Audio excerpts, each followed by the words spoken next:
দখল হয়ে গিয়েছে ধাপার জমি, আর সেই জমি পুনরুদ্ধার করতে এবার নিজেদের গাটের কড়ি খরচ করতে হবে কলকাতা পুরসভাকে। পরিস্থিতি এমনটাই দাঁড়াচ্ছে। কঠিন বর্জ্য নিয়ন্ত্রণের ক্ষেত্রে জাতীয় পরিবেশ আদালত তাদের নির্দেশ মেনে চলতে হবে। আর এখানেই সমস্যা তৈরি হচ্ছে, তার কারণ পুরসভার ভাড়ে বা ভবানী তহবিলের জন্য তীর্থের কাকের মতো তাকিয়ে থাকতে হচ্ছে রাজ্য সরকারের দিকে।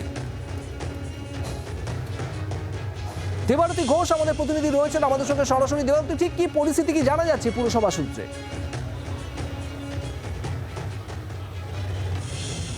2018 সালে এনজিটি একটা চিঠি পাঠায় কলকাতা পুরসভাকে।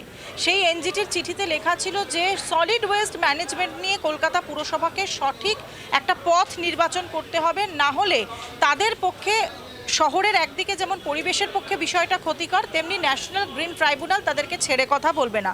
মাঝখানে করোনাকালে 2 বছর চলে গেছে, কিন্তু সেই 2 বছর যাওয়ার পরই ন্যাশনাল গ্রিন ট্রাইব্যুনাল কার্যত একদম সাঁড়াশি আক্রমণে নেমেছে। আগামী অগস্ট মাসেই ফের এই কেস কোর্টে উঠতে চলেছে এবং সেখানে রাজ্যের মুখ্য সচিবকে সেখানে হাজিরা পর্যন্ত দিতে হবে। সেখানে যে 2016 সালের ভারত সরকারের যে আইন রয়েছে, কঠিন বর্জ্য ব্যবস্থাপনার একটা আইন রয়েছে, সেই আইন মেনে এই পথে এগোতে হবে তাদেরকে। তার জন্য যে পদক্ষেপ গ্রহণ করতে হবে তার জন্য দরকার বিশাল একটা জমি। ইতিমধ্যেই কলকাতা পুরসভা জোকায় একটি জমি দেখেছিল, সেই জমিতে কার্যকর করা সম্ভব হয়নি। রাজারহাটে একটি জমি দেখেছিল, সেই জমিও কার্যকর করা সম্ভব হয়নি। এবং পরবর্তীকালে যে ধাপার জমি, অর্থাৎ ধাপায় যেখানে কলকাতা পুরসভা সহ আশপাশের বেশ কয়েকটি মিউনিসিপ্যালিটির আবর্জনা এই মুহূর্তে জমা হচ্ছে, সেই জমি কিন্তু ফিল আপ হয়ে গিয়েছে। সেই জমিতে আর আবর্জনা ফেলা যাচ্ছে না। কলকাতা পুরসভার এখন কালঘাম ছুটে যাচ্ছে এটা ভাবতে যে কোথায় গিয়ে সেই আবর্জনা ফেলবে। একটাই রাস্তা রয়েছে, একদিকে যেমন এনজিটির নিয়ম কার্যকরী করা এবং অপরদিকে আবর্জনা পৃথকীকরণ করে সেগুলোকে রিসাইকেল করা। সেইটা করতে গেলে কলকাতা পুরসভাকে ধাপার আশপাশে যে জমিতে চাষ হয়, যেটা নাকি কলকাতা কর্পোরেশনের জমি, সেই জমি দখল করতে হবে এবং দখল নিতে গেলে কলকাতা পুরসভাকে খরচা করতে হবে 55 কোটি টাকা। যে 55 কোটি টাকা এই মুহূর্তে কলকাতা পুরসভার হাতে নেই। সুতরাং সব মিলিয়ে পরিস্থিতি রীতিমতো জটিল। ঠিক কি পথে এগোনো হবে সেটাই এই মুহূর্তের সব থেকে বড় প্রশ্ন। টাকা চাওয়া হয়েছে রাজ্য সরকারের কাছে, আর এখানেই আপনাদের দেখাবো জাতীয় পরিবেশ আদালত, জাতীয় গ্রিন ট্রাইব্যুনাল তাদের তরফ থেকে ঠিক কি কি নির্দেশ দেওয়া হচ্ছে একবার দেখাবো।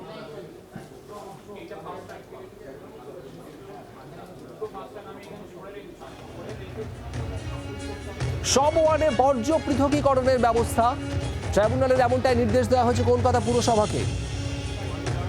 রিফিউজ জেনারেল ফুয়েল তৈরির প্ল্যান্ট তৈরি করতে হবে, বায়োমেডিক্যাল ওয়েস্ট ট্রিটমেন্ট ফেসিলিটি রাখতে হবে। কলকাতা পুরসভাকে এমনটাই নির্দেশ ট্রাইব্যুনালের। 600 টনের ওয়েস্ট ফিল্ড তৈরি করতে হবে, আর এই সব কিছুর জন্য প্রয়োজন জমি।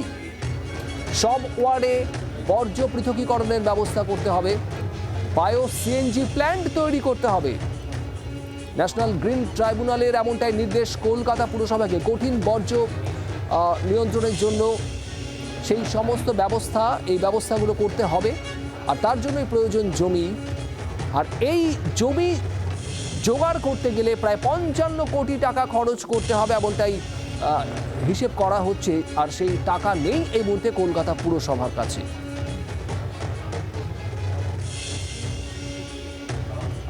আর এখানে কলকাতা পুরসভার মেয়র পরিষদ দেবব্রত মজুমদার তিনি কি বলছেন শোনাবো আপনাদের। আমাদের সায়েন্টিফিক ল্যান্ডফিল সাইট ছিল না, আমরা সেটা তৈরি করছি। তাতে বিরাট কোনো সমস্যা হবে না। তা আমরা সরকারও আমাদের সাথে সাহায্য করছে, নগর উন্নয়ন দপ্তরও সাহায্য করছে। আমাদের অবস্থা এখন আগের থেকে অনেক ল্যান্ডফিল সাইটের অবস্থা ভালো। আমাদের কলকাতা পুরসভায় আমরা সেগ্রিগেশন চালু করেছি অ্যাট সোর্সে। আমাদের কালেকশন প্রায় 100% আমরা করি।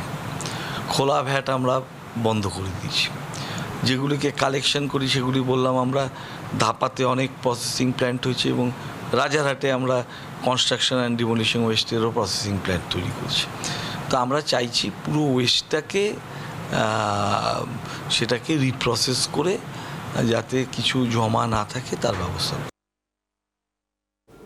স্থানীয় কাউন্সিলর সন্দীপন সাহা তিনি কি বলছেন শোনাবো আপনাদের। আমাদের এই জমিতে কেএমসির জমি এবং এইখানে আমাদের দীর্ঘদিন থেকে চাষিরা চাষ করে এই জমি রক্ষণাবেক্ষণ করছেন। এখন কলকাতা কর্পোরেশনের লিগাসি ওয়েস্ট ম্যানেজমেন্টের জন্য এই জমিটা আমাদেরকে ব্যবহার করার প্রয়োজনীয়তা এসে পড়েছে। সেই কারণেই আমরা এই জমিটাকে এখন ব্যবহার করব।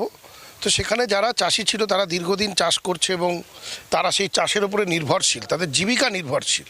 আমাদের মাননীয় মুখ্যমন্ত্রী তিনি কখনোই কারোর রোজগার ছিনিয়ে নিয়ে অন্য কোনো প্রজেক্ট করেন না, এবং সেই মর্মেই আমরা এখানে যারা যারা চাষি ছিল তাদেরকে লিস্ট তৈরি করেছি।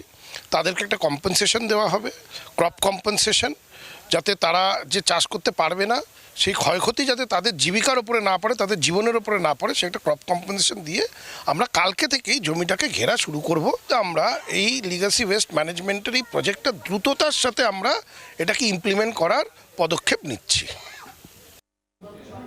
পুরসভা জমিতে দীর্ঘদিন ধরে চাষ করছেন কৃষকরা, তাদেরকে ক্ষতিপূরণ দিয়ে সেই জমি নেওয়ার বন্দোবস্ত করা হবে এবং ঘেরার বন্দোবস্ত করা হবে। আপনারা শুনছিলেন কাউন্সিলরের বক্তব্য। এবার কৃষকরা ধাপার এই সমস্ত জমিতে যারা চাষ করছেন দীর্ঘদিন ধরে তাদের বক্তব্য শোনাবো।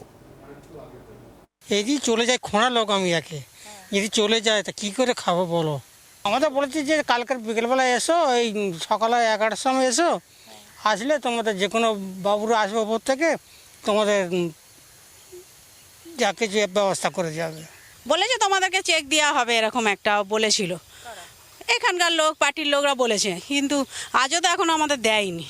তাহলে হঠাৎ যদি বলছে যে আমাদের ঘিরবে, তাহলে আমরা কি করে ঘিরতে দেবো? আমরা দুজন আছি, এই কাজ করে চলে। তা নিলে আমরা কি করার, কিছু করার নেই আমাদের, কিচ্ছু করা যাবে না। আমরা এখন তো বেকার হয়ে যেতে হবে। এই 10 লাখ টাকা দিলে হয়তো চাষি এই 10 কাঠা জমি, হয়তো যে চাষ করছে সে 5 লাখ টাকা নিবে, আর যার জমি সে 5 লাখ টাকা নিবে। তো 5 লাখ টাকা কদিন চলবে আমাদের? এই হচ্ছে সমস্যা। সরকার বলতে সরকারের ছিল, এখন জমিটা বহুদিন ধরে চাষিরা চাষ করে আসছে বলে জমিটা সরকার দরকার হয় ছেড়ে দিতে হবে। বাংলার আওয়াজ, বাঙালির আবেগ, জি 24 ঘন্টা।